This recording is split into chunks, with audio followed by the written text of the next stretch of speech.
Bueno, perfecto, muy buenas. Bienvenidos a esta nueva sesión de la asignatura Métodos Cuantitativos Avanzados. Hoy, como comentábamos la semana pasada, iniciamos el tercer último gran bloque de conocimientos de la asignatura, el de modelización financiera, y lo vamos a hacer con un objetivo muy claro en la sesión de hoy, ¿de acuerdo? El objetivo va a ser presentar las bases, los conceptos básicos de modelización financiera, que fundamentalmente es la teoría de Markowitz o teoría del inversor racional o inversor eficiente, ¿vale? Antes de pasar aquí, ¿vale?, los objetivos, sí que comentaros, ¿de acuerdo? Si habéis todos podido, no he visto ninguna pregunta ni nada similar en el foro, pero sí me gustaría comentar con vosotros si habéis podido todos entregar a tiempo la actividad o ha habido algún tipo de problema con esto, o si tenéis algún tipo de duda sobre las últimas sesiones, o si no, pues comenzamos con la teoría de Markowitz, ¿de acuerdo?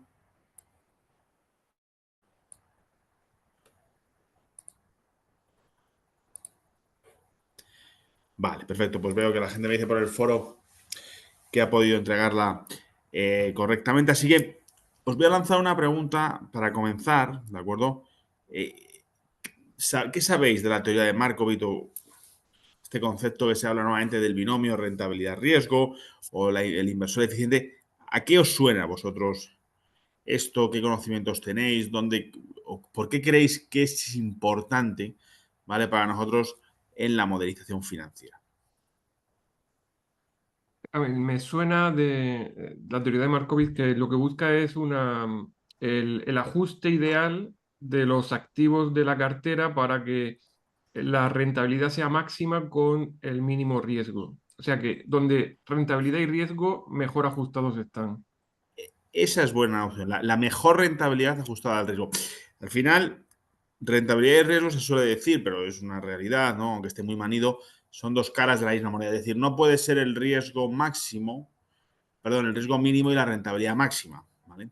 Lo que pasa es que sí que hay que buscar el punto en el cual el mercado te asigna la mejor rentabilidad posible para ese nivel de riesgo. Es decir, lo que vamos a hacer es, o lo que pretende Markowitz, es enseñarnos el camino para, con todos los activos disponibles, ver cuál es la mejor combinación de esos mismos activos para, a un nivel de riesgo asumido, obtener la máxima rentabilidad. Por tanto, vamos a hacer un ejercicio matemático, ¿vale? Eso es lo que se traduce a la teoría de Markowitz, en el cual vamos a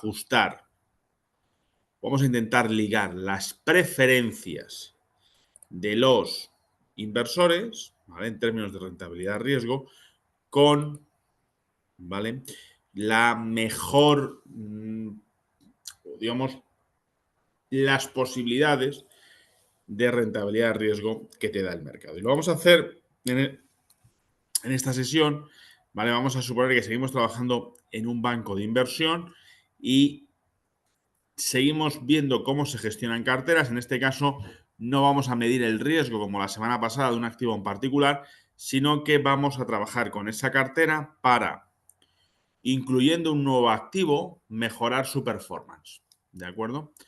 Entonces, nos van a poner unos objetivos, que son los objetivos de nuestro cliente. Tenemos unos datos históricos, tanto del activo que nuestro jefe nos propone estudiar como de la cartera, y tenemos que ver qué cantidad de activo nuevo necesitamos incluir en la cartera. Al final es, como vamos a hacer un plato nuevo, una nueva cartera, vamos a ver qué cantidad de ese nuevo ingrediente necesitamos, ¿de acuerdo?, para obtener el mejor output, que en términos de gestión de carteras, en términos de modelización financiera, es cuál es la mejor rentabilidad posible que podemos obtener, ¿vale? Lo vamos a ver con este ejemplo. Vamos a ir desgranando esos datos como hacemos habitualmente a lo largo de la sesión de hoy, ¿vale? Bien, hasta aquí claro qué es lo que vamos a comentar, ¿vale? Mirad, el primer concepto antes de entrar en la teoría de Markov, que quiero que nos quede claro, es que al final, cuando nosotros acudimos a un modelo matemático, estamos haciendo una simplificación, ¿vale? Es decir, los problemas, por muy complejos, problemas que vosotros podáis enfrentar, tanto en inversión como en cualquier ámbito de la vida, si es asequible desde el punto de vista analítico para los recursos con los que contáis, no necesitáis recurrir nunca a un modelo. Es decir, nosotros cuando calculábamos probabilidades, si podíamos aplicar directamente la regla de Laplace, no acudíamos al modelo normal o a ningún otro modelo, por muy sencillos que fueran. ¿De acuerdo? Por lo tanto, la primera idea clave es cuando vamos nosotros a recurrir a un modelo matemático, estamos recurriendo a una simplificación. ¿Por qué? Porque estamos resumiendo, ¿vale?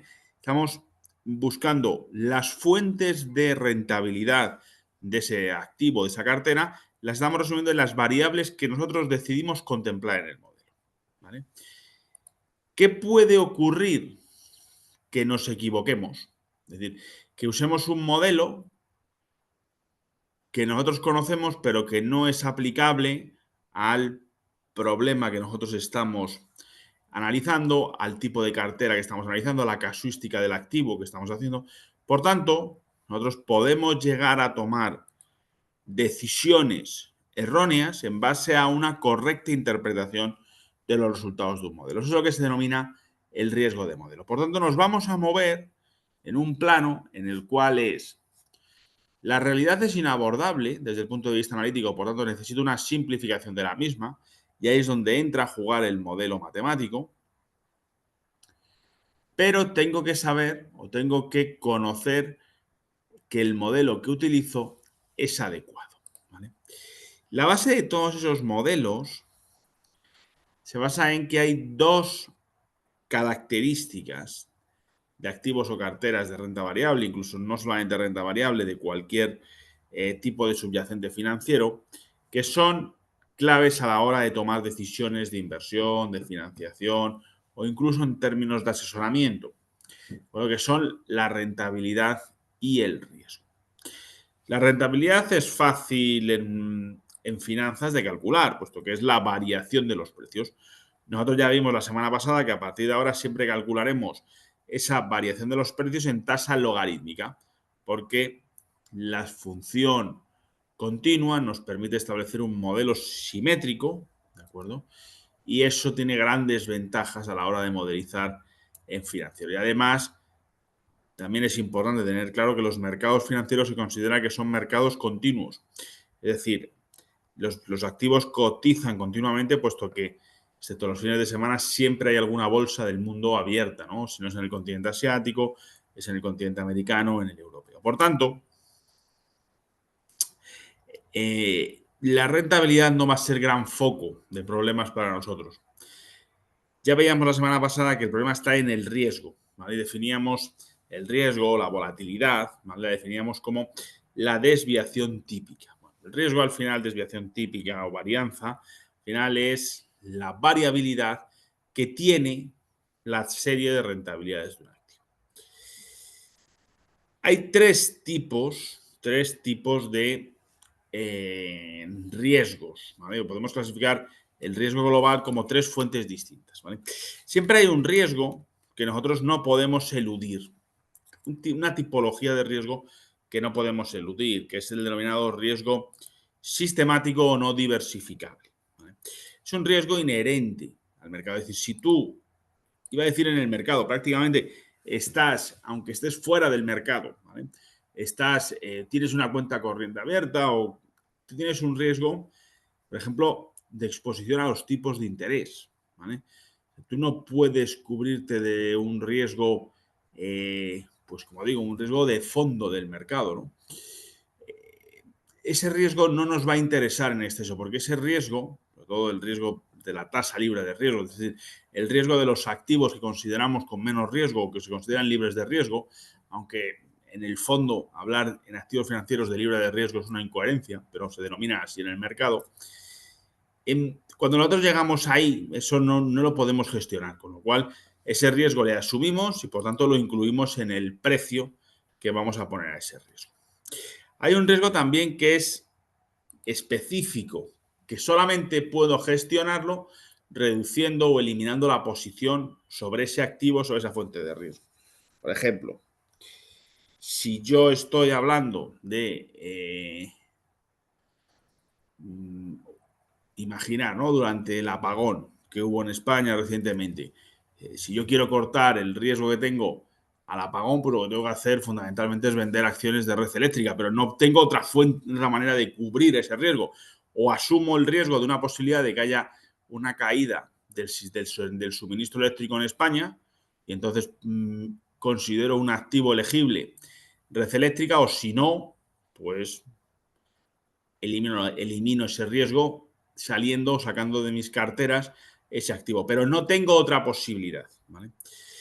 Luego, finalmente, lo que consideramos el riesgo diversificable es el importante para nosotros. Es el riesgo que nosotros podemos gestionar y que podemos aumentar, exacerbar si nos interesa en un determinado momento, o reducir o cubrir en términos financieros. Ese riesgo normalmente lo medimos en relación a un mercado de referencia. Por ejemplo, habréis oído hablar como, por ejemplo, los bancos se consideran sectores cíclicos. Eso significa que tienen más riesgo que el conjunto del mercado, porque al final se habla, si tú, por ejemplo, compras un banco en España, puede que tenga menos riesgo que una empresa de utilities en Ghana, por ejemplo, ¿vale? ¿Por qué? Porque hay un nivel medio del riesgo. Por lo tanto, consideramos esos riesgos en proporción al mercado de referencia que tenemos. Y se miden a través de la beta, ¿vale? Ahora vamos a calcular qué es la beta, pero la beta es un parámetro del modelo de Capital Asset Pricing Model que vamos a estudiar la semana que viene, que es un modelo de fijación o de cálculo de precios objetivos para los activos financieros. Ese parámetro beta mide cuál es la covarianza, ¿vale?, de un activo y su índice de referencia partido por el riesgo total del activo, es decir, por la varianza del activo, ¿vale? Bueno, aquí en esta hoja os ponía algunos ejemplos, ¿vale? Pues decía, oye, el riesgo de caídas en las previsiones del PIB de España, es decir, de una previsión anómala o de un problema, pues por ejemplo, imaginar, ¿no?, que el tema del corte de suministro eléctrico, que ahora mismo está en boga, se hubiera prolongado varios días, hubiera producido un importante deterioro del PIB de España, pues seguramente, bueno, pues eso es un riesgo que nosotros no podemos gestionar o mitigar. Es decir, si tú asumes tomar posiciones en España o estar presente en España, asumes ese riesgo. Y si no, la única manera que tienes de gestionarlo es abandonar ese mercado, ¿vale? Ahora, si tú mismo dentro de España, pues por ejemplo, hablas de un profit warning sobre una determinada compañía, en este caso pongo aquí un ejemplo de telecomunicaciones, Telefónica, por ejemplo, es la más conocida, pero imaginar sobre cualquier otra empresa en específico, un profit warning es un riesgo del activo propiamente dicho. Tú no puedes gestionar eso más allá de con diversificación, es decir, con la reducción de posiciones en esa cartera. Ahora, si a ti lo que te hablan es, por ejemplo, de un impuesto sectorial, como hubo el impuesto a la banca o el impuesto a las empresas de suministro eléctrico en España, bueno, todavía están vigentes, bueno, eso sí lo puedes gestionar, porque tú puedes decir, bueno, pues es un riesgo que mitigo yéndome a otro sector o que asumo tomando posiciones en ese sector, pero cualquier activo de ese sector que está grabado en ese país tendría ese mismo riesgo, ¿vale? Bueno, son algunos ejemplos. Yo creo que estos ejemplos son... O sea, creo que es bastante claro. No sé si tenéis algún tipo de duda entre los tres fuentes de riesgo. Pues todo lo que me queda, lo que quiero que entendáis es que nosotros a partir de ahora, aunque no lo digamos explícitamente siempre, lo que vamos a trabajar es sobre la gestión del riesgo diversificable.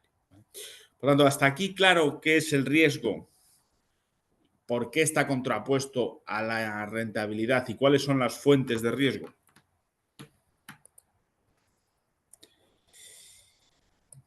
Vale. ¿Qué dice Markowitz sobre esto? Markowitz dice que un inversor eficiente, un inversor racional, solo establece decisiones de inversión en base a dos argumentos: la rentabilidad que espera obtener y el riesgo que asume para obtenerla. Y nos habla de que el elemento más relevante para conseguir capturar mejores rentabilidades sobre el riesgo es estudiar la correlación que tienen los activos. Es Es decir, Markowitz te dice que la correlación no afecta a las rentabilidades, pero sí afecta al riesgo asumido. Por tanto, buscar activos que reduzcan sus riesgos, que los contrapesen sin un precio en la rentabilidad es un objetivo de las decisiones de inversión. ¿Y cómo establece Markowitz que vamos a lograr eso de manera matemática? Pues dice que hay que conseguir trazar dos funciones o dos curvas matemáticas. La que él denomina la frontera eficiente, que es, como os decía antes, las rentabilidades máximas para cada nivel de varianza, es decir, la curva que nos expresa cuáles son las varianzas mínimas que tenemos que asumir para cada nivel de rentabilidad, y por otro lado, la llamada curva de indiferencia de utilidad del inversor, que nos dice para cada nivel de rentabilidad cuáles son sus ambiciones. Allí donde ambas curvas se tocan, hay un punto de tangencia, es decir, allí donde las posibilidades para ese nivel de riesgo que nos entrega el mercado satisfacen las ambiciones del inversor, es donde se encuentra la cartera óptima. Por tanto, el ejercicio que vamos a hacer matemáticamente para lograr esto es muy simple. Únicamente lo que nos va a decir es, cuidado, allí donde el inversor coincide con el mercado, se puede actuar, y donde no, pues no encontramos un punto de equilibrio, un punto de satisfacción. Por lo tanto, la realidad es que si el mercado no entrega esas rentabilidades, al inversor solo le queda, de manera práctica, la idea de asumir menos rentabilidades. ¿Vale? Vamos a verlo de manera práctica, ¿de acuerdo? Y yo creo que ahí se podrán ir resolviendo las dudas y surgirán otras que iremos resolviendo sobre el ejercicio propuesto.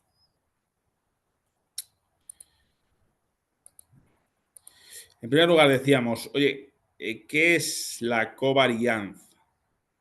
¿Vale? Perdón, ¿qué es la beta? Mirad, nosotros tenemos un activo, ¿vale?, con una serie de cotizaciones, en este caso hemos puesto 10, y la cotización del índice en puntos, ¿vale? Es un activo de un índice europeo, ¿vale? Pues se cotiza en euros y la cotización del índice de referencia. ¿Cómo calculamos las rentabilidades? Bueno, pues aquí yo las he calculado de manera discreta, pero lo vamos a cambiar. Lo he hecho a posta para que a todos nos quede claro. A partir de ahora, nosotros nunca vamos a volver a hacer ese cálculo así, ¿vale? Lo vamos a calcular. No hay grandes variaciones, sobre todo en 10 registros no vamos a encontrar grandes variaciones, pero siempre lo vamos a hacer en tasa logarítmica. ¿De acuerdo? ¿Bien hasta aquí? Por tanto, la covarianza entre ambas series de rentabilidad partido por la varianza del índice, es decir, el riesgo compartido sobre el riesgo máximo, nos da la beta. Y en este caso, a diferencia de... Esto se parece mucho, si recordáis, a la fórmula del coeficiente de correlación, ¿vale? Pero aquí la covarianza puede ser mayor que la varianza del índice, ¿vale? ¿Por qué? Porque nos encontremos con un índice. Cuando eso ocurre, lo que está ocurriendo es que el activo se mueve mucho más que el índice. Esos son activos que se denominan activos agresivos, ¿vale? Cuando nosotros tenemos una beta mayor que 1, ¿vale?, estamos hablando de un activo cíclico o activo agresivo. ¿Qué significa una beta mayor que 1? Significa, como pasa en este caso del ejemplo, que nuestro activo sobrepondera los movimientos del índice. Cuando el índice sube, él sube, pero sube más, y cuando baja, baja menos, ¿vale? Normalmente nos vamos a encontrar entre 0 y 2, ¿vale? Realmente por debajo de 0,5 o 0,8. Lo normal es estar, este es un caso muy estrechito, ¿vale?, y que está forzado para que dé un grande, pero lo normal es encontrarnos entre 0,7 y 1,3 los activos, ¿vale? Que hay una cierta sobreponderación o infraponderación por los perfiles de riesgo de los activos, pero no muy marcados, ¿vale? Efectivamente, José Antonio, los sectores defensivos lo que se caracterizan es por tener una beta menor que 1, ¿vale? Luego, hay productos o estrategias que llevan a tener betas negativas. ¿Qué significa? Que los activos se mueven en contra, al sentido contrario de lo que lo hace el índice, ¿vale? Sean defensivos o sean agresivos. Se pueden en amplitud, más o menos, en función de que el valor absoluto de la beta sea mayor o menor que 1. Pero esto no es muy común, ¿vale? De hecho, es prácticamente imposible, ¿vale?, que en los mercados desarrollados encontremos activos que se comercien a spot con betas negativas. Pero todos habréis oído seguramente hablar del concepto de beta negativa, ¿vale? ¿Cómo creéis que se puede conseguir un producto, una cartera, una estrategia, una beta negativa?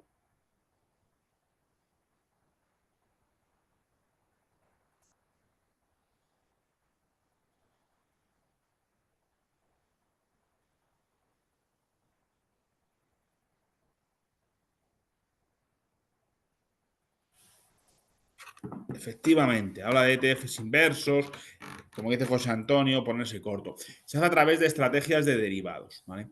Normalmente se hace según el riesgo que se quiera asumir o vendiendo futuros, ¿vale? Siempre que se venden productos derivados hay que tener mucho cuidado. Eso solo está al alcance o solo debería estar al alcance de profesionales, porque cuando se vende un futuro o se vende una opción, el riesgo de pérdidas puede ser infinito, ¿vale? O los minoristas lo hacen muchas veces comprando opciones put, ¿vale? Pagan una prima a cambio de la posible revalorización negativa de ese activo, ¿vale? Claro, hasta aquí el ETF inverso es el mecanismo, como dice José Antonio, habitual para los inversores minoristas o retail de alcanzar esas betas negativas, ¿vale? De hecho, normalmente se suelen comerciar como el doble apalancado o incluso en algunas gestoras tienen para algunos índices, sobre todo índices, incluso los triple apalancado, ¿vale? Lo que quiere decir es pues, que es un -3. Cuando el activo sube un 1%, él baja un -3, o cuando baja un 1, él sube un 3. ¿Vale? Pero bueno, entendido qué es la beta. La beta es un parámetro fundamental, porque la beta lo que nos va a ayudar, ¿vale?, es a construir el proceso de fijación de precios objetivos. Es decir, lo que nos va a ayudar la beta es al modelo CAP.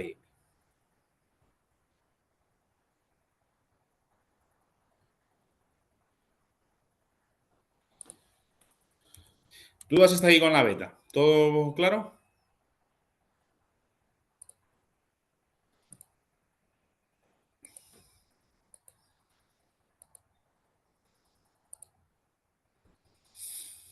Vale, bueno, pues vamos con nuestra cartera, que es quizás el elemento, la parte central de la sesión de hoy. Nosotros tenemos una cartera que renta un 7 para un riesgo del 5%. ¿Vale? Y nuestro gestor nos dice, oye, vamos a intentar meterle más rentabilidad, un 9, el riesgo es más alto, evidentemente, o sea, no podemos pensar que vamos a capturar más rentabilidad al mismo riesgo. Pero vamos a ver si con una correlación que tiene del 60% nos permite en algún punto, ¿de acuerdo?, obtener una frontera o, digamos, una combinación acertada y que la reducción del riesgo me permita, como inversor, capturar el objetivo de rentabilidad que tengo, ¿vale? Entonces, ¿cómo construimos esto? Mirad, nosotros primero tenemos que ver cuáles son las posibilidades, rentabilidad, riesgo que el mercado nos entrega con esta cartera, añadiéndole este nuevo activo. Entonces, cojo, digo, mira, si yo no pongo, hay que hacer una simulación para construir la curva. Si yo no pongo nada del nuevo activo, parto de un 7 y un 5. ¿Esto lo vemos todos?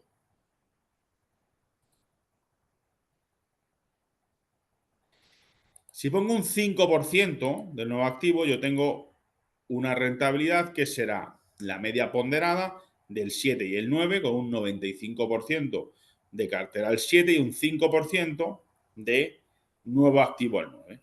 Y en términos de riesgo, calculo la varianza de los activos, es decir, la varianza de la cartera al cuadrado por su peso, más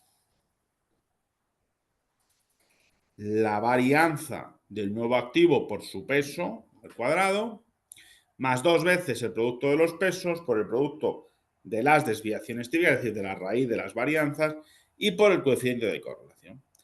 Y eso me dice que, oye, que en el primer punto, más rentabilidad, menos riesgo. Pero esto sigue funcionando así, porque la diversificación me hace un efecto acordeón sobre el riesgo. Es decir, igual que las rentabilidades son prácticamente aditivas, este riesgo no está siendo aditivo. Está buscando un punto. De hecho, llegan a reducirse los riesgos hasta este 4,57. ¿Vale? A partir de un 30% del activo nuevo, vuelve a crecer el riesgo. Pero yo puedo poner un 60% del activo nuevo, eso tiene un coste, ¿vale? Que habría que ver cómo se asume, si vendiendo participaciones de los activos que hay en la cartera o poniendo nuevo dinero, eso habría que decirlo con el cliente, ¿vale? Pero veis, yo con esta estrategia, si pongo un 60%, soy capaz de capturar 1,20 puntos más de rentabilidad para el mismo riesgo. Y así sucesivamente hasta llegar a un punto en el que si yo vendiera toda la cartera y pusiera todo el riesgo del activo nuevo, tendría un 9 y un 7. ¿Esto con qué lo tengo que comparar? Bueno, lo tengo que comparar con qué quiere ganar el inversor. Cuando el inversor gasta un riesgo de un 2,5, quiere un 5. Lo que pasa es que el mercado no le da un 2,5. O sea, hay que irse a los puntos en los cuales el mercado le está entregando estos riesgos, que son estos de por aquí. ¿Vale? Es decir, el inversor cuando gana un 8, no quiere arriesgar más de un 6. Si vamos por aquí, pues la cartera le da un 8, pero el mercado le da un 4,77, ¿vale? Es decir, hay una serie de puntos que serían asumibles para él. Si lo graficamos, todo lo que queda a la izquierda de la curva roja son puntos en los cuales, perdón, todo lo que queda por la derecha de la curva roja, ¿vale? Son puntos que para la misma varianza está obteniendo más rentabilidad la cartera. Desde este punto hasta este son todo combinaciones posibles en las que mejoran. ¿A dónde sería el punto mejor? Pues hombre, ahí ya depende de dónde se quiera posicionar él, pero seguramente el gap mayor estará en ese punto de inflexión.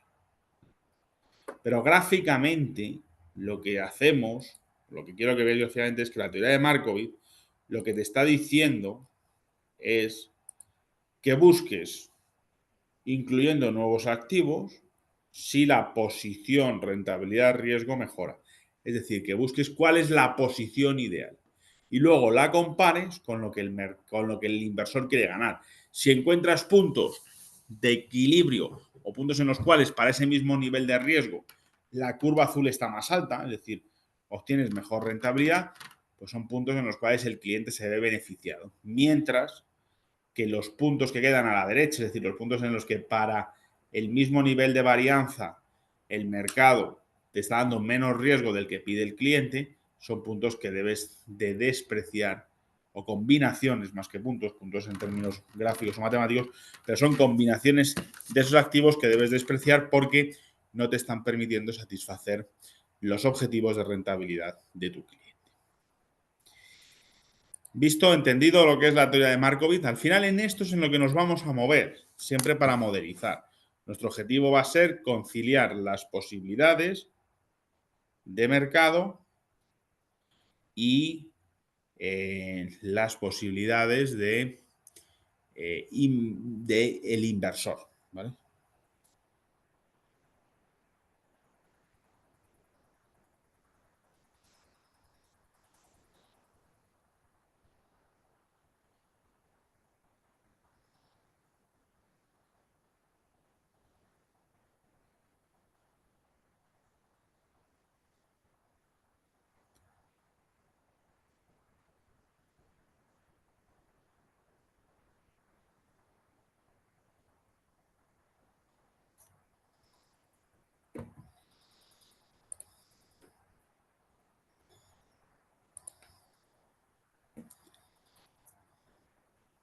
No es buscar un buen equilibrio, es buscar el mejor. En Raúl. Raúl me dice, es buscar un buen equilibrio, no, es buscar el mejor, allí donde el mercado te entrega para esos activos disponibles la mejor combinación rentabilidad-riesgo. y ver luego si la mejor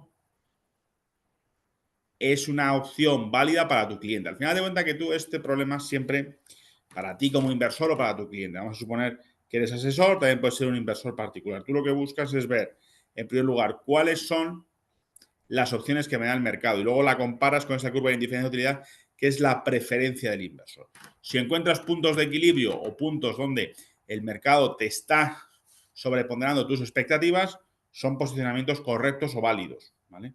Para el asesoramiento o para la inversión particular o para la inversión a nivel institucional o colectivo, ¿vale? Si no, estaríamos hablando de un problema en el cual esa combinación de activos no satisface no hay ninguna posibilidad de que satisfaga tus ambiciones de rentabilidad. Por lo tanto, debes de buscar otro asset allocation, otro tipo de activos a los que alocar tu capital.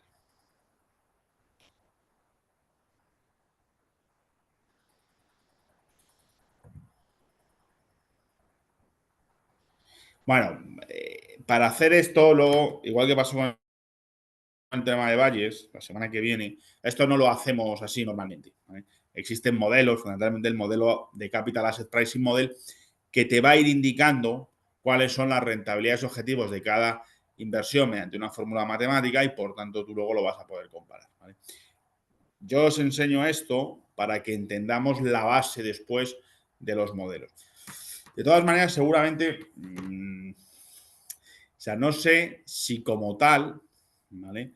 Existe, ¿vale? O sea, yo no la he usado esa herramienta como tal, pero seguramente detrás de todos los Bloomberg o de todas las plataformas que hoy tienen herramientas de asesoramiento, asset allocation, está detrás. Es decir, todas estas herramientas que te puedes encontrar incluso en redes, ¿no? Que te hablan de dame 4 o 5 datos tuyos, ¿vale? Y te hago un perfil de inversión, pues lo que hay detrás es este tipo de preferencia de activos. Pasa que el proceso de selección, de cherry picking, de los activos es un proceso bastante meticuloso y que es bastante artesanal. Cada uno tiene el suyo. Entonces, esta es la herramienta base, ¿vale? La que te dice si es posible o no, pero el modelo nunca, o sea, es un proceso no puramente cuantitativo, José Antonio. Es decir, el modelo nunca te va a dar un output claro de hazlo sí o no. Lo que te va a decir es no hagas esto, ¿vale? Y te va a dar cuáles son las opciones posibles. A partir de ahí hay otra serie de factores no cuantitativos que influyen en el asset o en el capital allocation, ¿vale?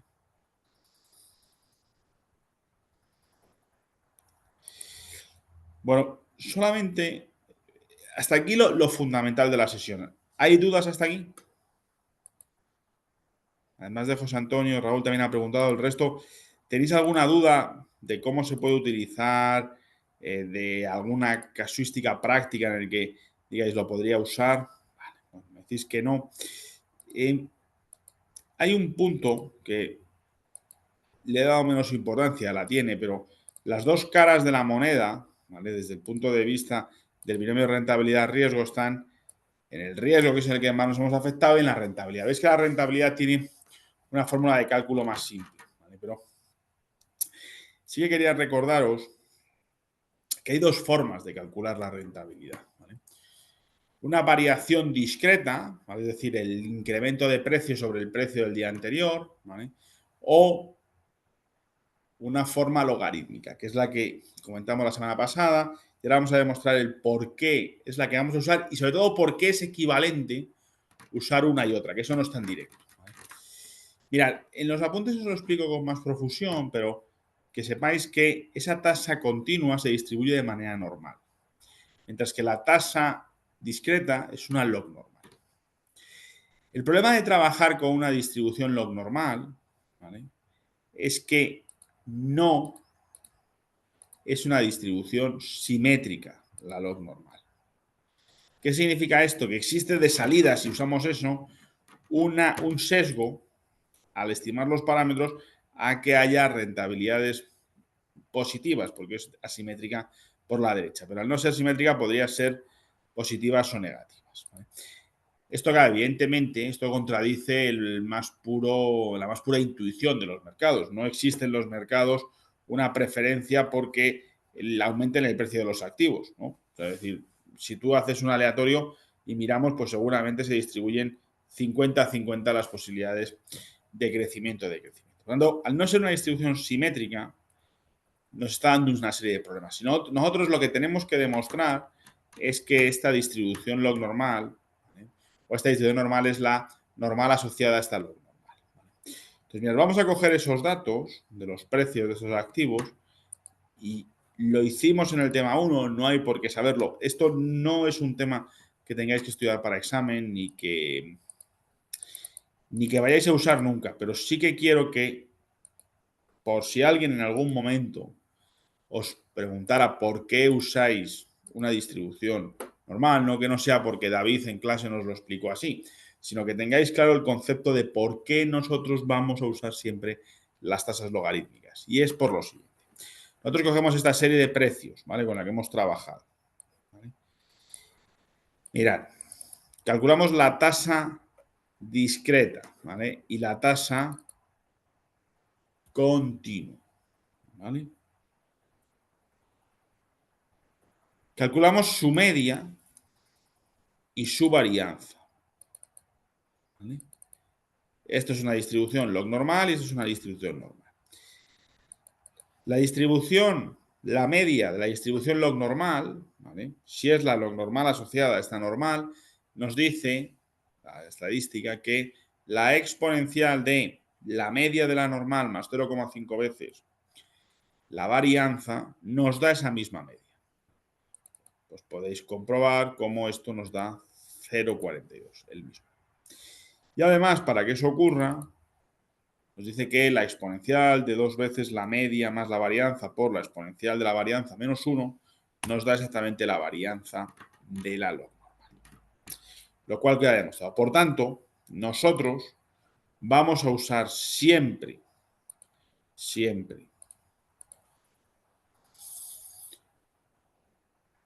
la rentabilidad logarítmica porque la distribución normal que sale de utilizarla es la normal asociada a la rentabilidad discreta, que sigue una distribución log normal. La razón de fondo es en que la log normal no es simétrica, por tanto no nos vale para modelizar la rentabilidad futura de los activos financieros. Podemos usar la rentabilidad logarítmica porque esa se distribuye con una normal que hemos probado que sus parámetros corresponden a la normal asociada a la distribución de rentabilidades discretas. Es una pura demostración matemática, no tenemos que saberla, pero sí que quiero que si alguien en algún momento os preguntara ¿y por qué usamos esa? ¿Por qué nos fiamos? Que tengáis claro que alguien os haya demostrado alguna vez que matemáticamente eso es coherente y eso se puede hacer. ¿Entendido? Que tengáis al menos el rigor técnico. Vamos a ver, Raúl. Vamos a explicarlo de otra manera. Nosotros tendríamos, la rentabilidad, como la calculamos todos, es cuánto sube el precio sobre el precio del día anterior. ¿Vale? Eso está claro. Pero eso, si lo graficamos, nos dice que eso no es simétrico. ¿Vale? Es decir, el resultado de eso, si nosotros calculamos su media y su varianza y hacemos una proyección a futuro, nos da una distribución que no es simétrica. Usar una distribución no simétrica en matemáticas lo que dice es que hay más probabilidad de que haya referencias por encima de la media que por debajo de la media. Y nos complica mucho la modelización financiera porque nosotros sabemos trabajar con la normal, pero no con la log normal, ¿verdad? Hasta ahí, claro, tenemos una certeza y un problema a la hora de usar un modelo matemático. La solución a ese modelo matemático es buscar una normal, la distribución normal que es simétrica, que sea la normal asociada a esa distribución normal. Porque la distribución normal siempre tiene una normal asociada. Es decir, es una distribución no simétrica, pero que tiene asociada una distribución simétrica, que es la normal. La condición para que eso se pueda dar es la que hemos demostrado ahí, que a través de los parámetros de la distribución normal, podamos calcular los de la log normal. Por tanto, la respuesta a por qué puedes hacer eso es porque la distribución que sigue la rentabilidad logarítmica, esa distribución normal, es la normal asociada a la distribución que sigue la rentabilidad discreta. Si eso no fuera así, nosotros no podríamos con solvencia matemática usar esa rentabilidad logarítmica. ¿Vale? Y tendríamos un problema a la hora de modelizar, porque tendríamos que modelizar con una distribución no simétrica. Por tanto, tendríamos esos estimadores sesgados que no son los que nos gustan. Ahora más claro, es decir, nosotros tenemos un problema y lo solventamos en que la rentabilidad logarítmica cumple una serie de efectos, ¿vale? Esa serie de efectos se resumen en que, como podemos calcular en base a su media y a su varianza, la media y la varianza de la rentabilidad discreta, se la considera la rentabilidad normal asociada a esa rentabilidad discreta. Ahora más claro, sé que técnicamente es más complejo. Lo que quiero es que al menos una vez en la vida, porque esto no se lo suelen explicar a nadie, ¿vale? Todo el mundo usa de corrido sin preguntarse por qué la rentabilidad logarítmica, pero si alguien en algún momento os lo preguntara, por ejemplo en una entrevista de trabajo, puede ser que os lo pregunten, pues que al menos tengáis la certeza de podérselo explicar y de que alguien alguna vez en vuestra vida académica os lo ha enseñado, ¿vale?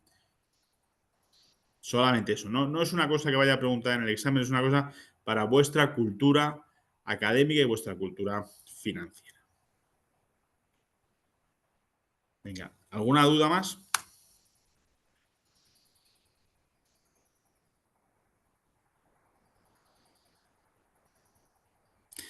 José Antonio me dice ahora que bien. Raúl, tú que también me comentabas que no te queda muy claro, ¿en esta segunda explicación ha quedado bien o es necesario remarcar algo más?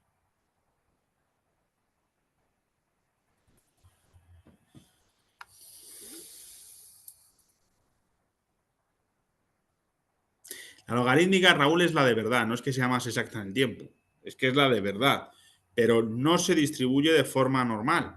Por tanto, no la podemos usar. Recuerda lo que decíamos al principio. Un modelo es una simplificación. Yo lo que busco es simplificar la proyección. Si uso una distribución no simétrica, no lo simplifico, lo complico aún más. Entonces, busco una simétrica que sea asimilable a esa rentabilidad log normal. Y esa es la redistribución normal asociada a ella. Justo lo que comprobamos en esa hoja Excel es que la tasa de rentabilidad logarítmica es la distribución normal asociada a la rentabilidad de verdad o rentabilidad discreta. ¿Vale? Venga, ¿alguna duda más? Aparte de Raúl, José Antonio, ¿más dudas, más preguntas?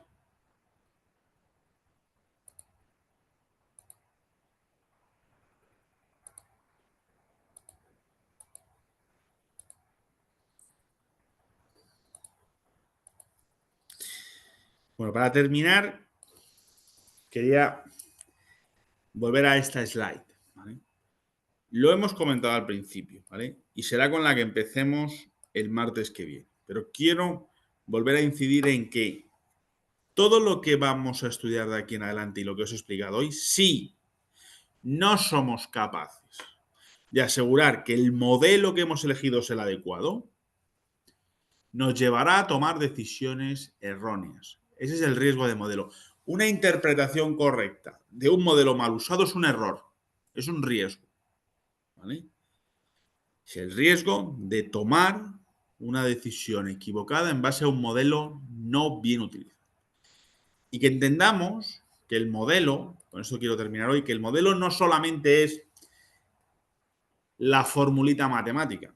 El modelo lo comprende eso, pero también los datos que nosotros le damos al modelo. Si nosotros a la ecuación matemática le damos unos datos malos, nos va a arrojar un resultado erróneo. Y también la última fase. ¿Vale? Tan modelos son los datos como la ecuación matemática como ese resultado cuantitativo que hemos de interpretar. Por tanto, podemos asumir un riesgo por elegir mal el modelo, por elegir mal los datos o por interpretar mal el resultado. El mensaje que nos tenemos que llevar es que a partir de ahora vamos a aprender fórmulas matemáticas, vamos a resolver casos complejos que seguramente en algún momento preguntáis, y cómo se pone un precio objetivo o cómo se comparan riesgos entre diferentes alternativas. Vamos a ver las técnicas de aquí en el próximo mes y medio, ¿vale? Pero es muy importante que entendáis que ese riesgo, esa rentabilidad, es el resultado de un modelo. Pero si el modelo no es el adecuado, lo que no va a ser es ni la rentabilidad que vamos a obtener, ni el riesgo que estamos asumiendo en el mercado. ¿De acuerdo? ¿Entendido? Bueno, pues la semana que viene, ¿vale? Vamos a tener una sesión doble, un poquito más larga, ¿vale? ¿Por qué? Mirad, vamos a calcular mediante el modelo CAPM y vamos a ver el modelo VAR cuáles son, por ejemplo, el precio de un activo de renta variable, ¿vale? Y vamos a hablar sobre el examen, ¿vale? Antes de iniciar la grabación, José Antonio me hacía alguna consulta sobre el examen. Vamos a hablar sobre el tipo de preguntas, los contenidos, la estructura del examen, qué vamos a poder usar y qué no, ¿vale? Por tanto, os combina que esa sesión, todas me parecen importantes, pero esa sesión tiene una carga lectiva importante porque vamos a adentrarnos sobre dos modelos, el modelo CAPM y el modelo VAR, que son muy importantes para la gestión de la rentabilidad riesgo en activos financieros o en la industria financiera. Y además os animo a estar porque hablaremos y resolveremos, sobre todo resolveremos todas las posibles dudas que tengáis del examen, ¿vale? La sesión ya la tenéis planificada, ¿vale? Para el próximo martes día 20 y será a esta misma hora, ¿vale? Yo os avisaré con cierta antelación por el foro, pero que sepáis que la sesión ya está planificada, ya he hablado con calendarios porque no había aparecido, pero ya la debéis tener, ¿de acuerdo? Y nos veremos aquí, ¿vale? El día 20 para esos dos objetivos. Por mi parte, nada más, tened una feliz semana. No sé si alguien quiere comentar algo más. Sí, ese tema, Raúl, el tema de la inscripción y todo esto, ahí quien más os puede ayudar son los tutores, ¿vale? Con lo cual, todas las dudas que tengas para el tema de la inscripción, la modalidad de examen y demás, por favor, chequéala con ellos porque quizás ahí ellos te puedan ayudar mejor que los profesores, ¿vale? Así que si nadie tiene alguna otra pregunta, feedback, quiere comentar algo, pues lo dejamos aquí, sabiendo cuáles son los próximos pasos para la semana que viene. Y por mi parte nada más, desearos aquí en España, sé que el jueves es festivo en varias ciudades, en varias regiones, pues para aquellos que tengáis ese día festivo o que podáis hacer puente, toméis unos días de descanso, pues disfrutarlo mucho y sin más, os convino a vernos el próximo martes. Feliz semana a todos y un abrazo muy fuerte.